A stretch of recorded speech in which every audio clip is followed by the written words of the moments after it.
create a quality design, you first need to bring it to life on paper.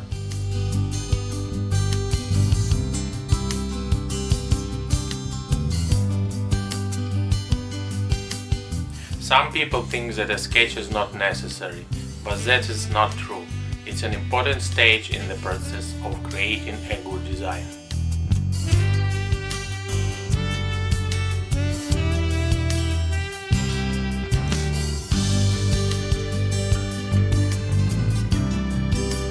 Anyone who believes a sketch as unnecessary is mistaken. Now we trace our sketch and turn it into a vector.